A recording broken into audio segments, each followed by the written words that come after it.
Oi, gente, como vocês estão? Fiquem por dentro de tudo que acontece na novela A Gata. Se inscrevam, ative o sininho de notificações e deixe seu gostei.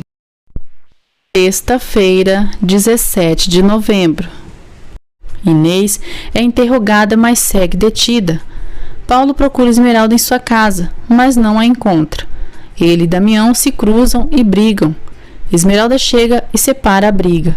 Lorena sugere que Augusto aceite a proposta do silencioso, mas Augusto responde que, se aceitar, terá o silencioso para sempre o perseguindo. Paulo diz a Esmeralda que a odeia. Esmeralda enfrenta o babaca e diz que tem 1000 motivos para o odiar também. Damião e Paulo batem boca. Lorena diz a Augusto que não podem jogar no lixo a proposta do silencioso. Augusto nega e diz que prefere encarar a batalha. Mariano diz a Paulo que ele precisa aprender a medir suas ações e o recrimina por ter armado um barraco na casa de Esmeralda. Mariano o chama de palhaço e Paulo se irrita. Paulo quase agride o irmão, mas são impedidos por Lorena e Augusto. Lorena vê Paulo machucado e Mariano pede que o irmão diga para a mãe o que ele aprontou. Por telefone, Inês liga para Esmeralda para que a ajude a sair da delegacia. Ela diz a Esmeralda que estão acusando injustamente de roubo. Mariano e Paulo batem boca e discutem feio diante dos pais. Lorena pede que eles parem e que não são Caim e Abel. Mariano diz que deveriam chamar um médico, mas para levar Paulo para o manicômio, e o chama de louco. Esmeralda pede ao advogado Osório que ajude Inês.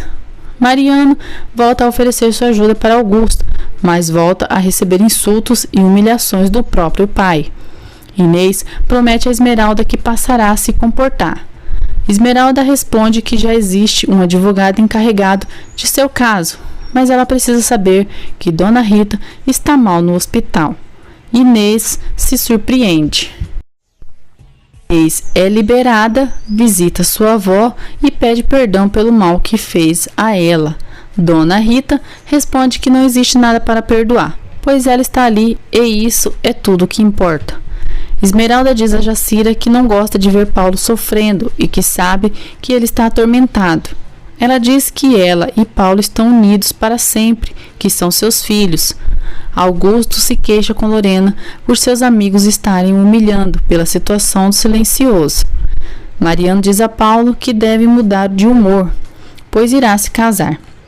Paulo responde que sente como se estivesse indo para o próprio funeral. Mariano diz que Paulo tem que se esforçar para amar Mônica. Paulo responde que precisa ser honesto com ela, pois reconhece a grande mulher que é, mas só pode gostar dela como uma irmã. Jacira diz a Paulo que Esmeralda não teve outro homem além dele. Paulo acusa Esmeralda e Silencioso de terem um caso. Jacira revela a Paulo que Esmeralda é filha de Silencioso. Paulo se surpreende. Jacira diz que a gata ainda não sabe disso e Paulo fica incrédulo.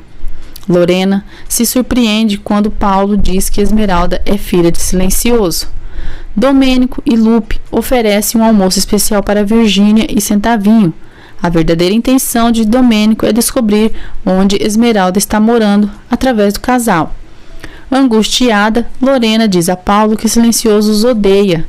Paulo diz que Esmeralda e Silencioso são parecidos e realmente deve ser pai e filha. Jacira diz a Esmeralda que ela não deve derrubar mais uma lágrima sequer por Paulo, pois ele está empenhado em se casar com Mônica. Esmeralda responde que não fará e deseja que Paulo seja muito feliz com Mônica. Domênico pergunta a Centavinho o endereço da gata.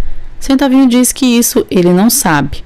Domênico fica furioso, já que ofereceu o almoço de graça e nem conseguiu saber o endereço da Esmeralda. Esmeralda tem pesadelos do casamento entre Paulo e Mônica. Augusto chega bêbado em casa e Lorena discute com o marido. No dia seguinte, Augusto e Lorena brigam e ele manda a esposa calar a boca e que já não a suporta mais. Lorena se zanga e diz que a cada dia que passa, perde mais sua família. Silencioso diz a Esmeralda que se sente muito mal por não ter cumprido a promessa de evitar o casamento entre Mônica e Paulo. Esmeralda responde que ele não tem culpa de nada. Paulo pinta Esmeralda e Lorena vê. Ela o chama de cínico por não esconder as pinturas que faz dessa maldita mulher. Paulo diz que não tem razão para esconder. Mariano se alegra pelo casamento de Mônica e Paulo, pois agora não terá obstáculos para conquistar Esmeralda. Já Cira arma um plano para estragar o casamento de Paulo e Mônica.